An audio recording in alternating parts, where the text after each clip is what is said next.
Hey everyone, it's been a while since I've done one of these videos for y'all. I was asked to show how to cut with Silhouette Connect and Illustrator. I had a few questions about that. So I thought I'd show you what I do to make things a little bit easier for me. It's kind of, I don't know, there may be an easier way to do this, but this is how it works for me, kind of thing. Now, if you remember the last video, I talked about how to set up your cut lines. As far as your main cut line and then your cut line around the stickers, that kind of thing. So I'm going to take it a step further here. We're going to talk about setting your registration marks and how to cut. So as you can see here, I already have my registration marks set up here. In fact, I have 5 files open because I have 5 cutters. And I'm going to show you how to do all 5 at the same time, kind of thing. It's kind of cool. Anyway. So for registration marks, you want to go up here to File, Silhouette Connect, Silhouette Registration Marks. And that will bring up this screen right here where you can set up your margin, your length, thickness, your units, the style type, that kind of thing. As you can see here, it's automatically set to 0. I just hit the down arrow and that sets it up at the widest margin possible, because sometimes my cut files can be rather large and I don't want it to bleed over into the no cut zones kind of thing. But you can make it narrower, or however it works best for your cutting machines, because I know some are very particular about where the registration marks, like my Cameo 3, I cannot do wide registration marks. It has to be set at standard size, otherwise it just won't cut, and that's kind of a pain in the ass, and that's why I don't use it. At least for sticker cutting. I do it for die cuts because then I can set my margins narrower. Anyway, once you have your registration marks set, you actually save this file as a PDF, so that way you can print it. And you need to make sure that you have your cut lines turned off when you save it as a PDF. So over here you can see in my layer section I have layer 1 and cut lines. To save it for a PDF, I turn off the cut lines. So you need to make sure that your cut lines are in this layer specifically. And you turn off the cut lines and you go to File, Save As, and then I have a print file section and save as PDF.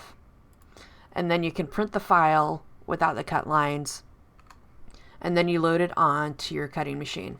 Now when you go to cut it, you want to have your cut lines turned off and your clip art layer turned off, because when you load this into Silhouette Connect, having the clip art layer turned on can actually slow things down, especially if you have a whole bunch of text. That really slows things down. So once you have that layer turned off, you just go up to File, Silhouette Connect, and send to Silhouette Connect. And it takes a minute for it to load on my computer because I have a bunch of things loaded right now. Oh, went up on my other monitor. Okay, so this is Silhouette Connect itself. This is what it looks like. I'm going to stretch this out a little bit. And as you can see, it only loaded the cut lines, which makes this so much easier. Because what you're going to do is you're going to click on Send,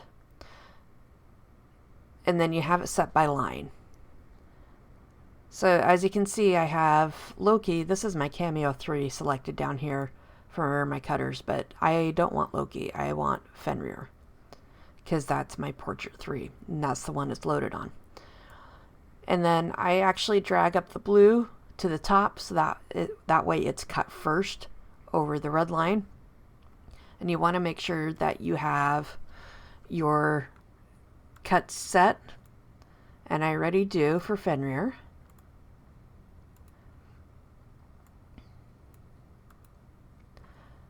And Fenrir dupe, so you have the red line, which will cut all the way through the sticker paper, and then you have the blue lines, which will just cut out the sticker itself and not all the way through. So that's set, and what I'm going to do is I'm going to load the other 4 of my cut files. So we're going to go to the November, turn off the artwork, send to Silhouette Connect, This one is on my Freya. And yes, I have all my cutters named for Norse gods. Then we have October.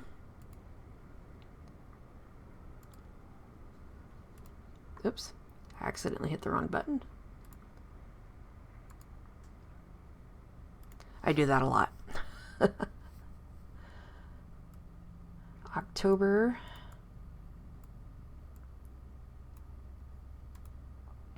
This one will be on Frigg.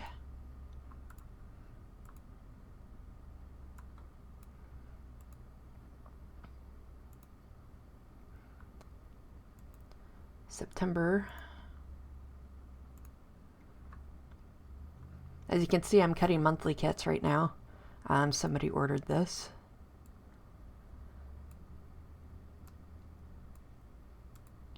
This will be on Hell.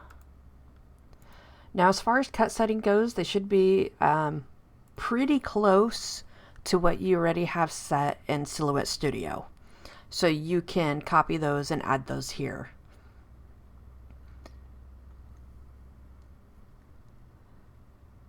And then we have August.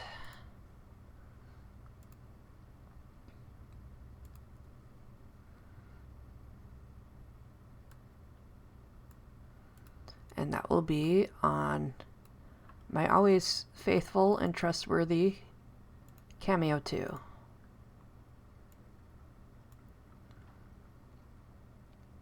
That's why he's named Odin. So as you can see, I have everything set up. I have my cut line set up. I have my cut settings set.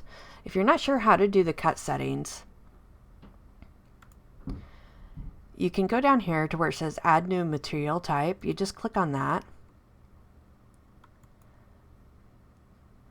And then I just click again, so that way I can name it. And then here you can set your cut settings as to what you want it to be.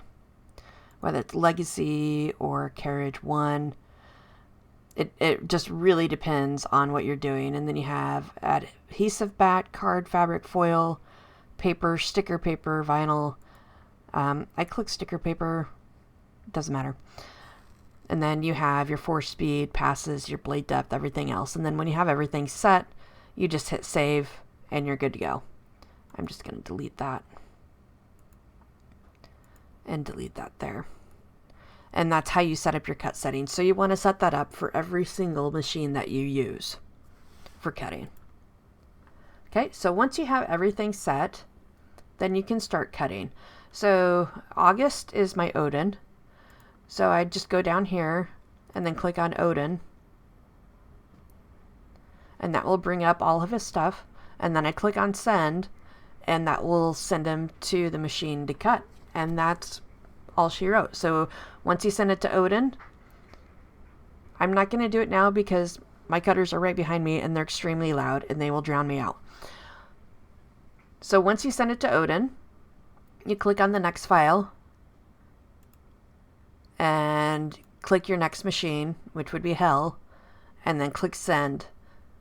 And then you go to the next machine and the next machine and then the next machine.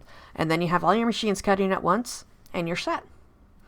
Sometimes the registration doesn't work the first time. I have that happen a lot with Fenrir because Fenrir is very, very picky about where my cutting mat is on the machine. And sometimes I don't set it right.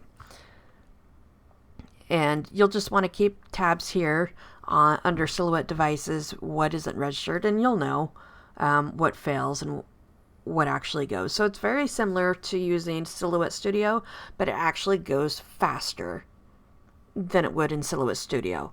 So you can actually change between machines and cut files and everything else a hell of a lot faster than you would in Silhouette Studio. This is why I highly, highly recommend that you use Silhouette Connect.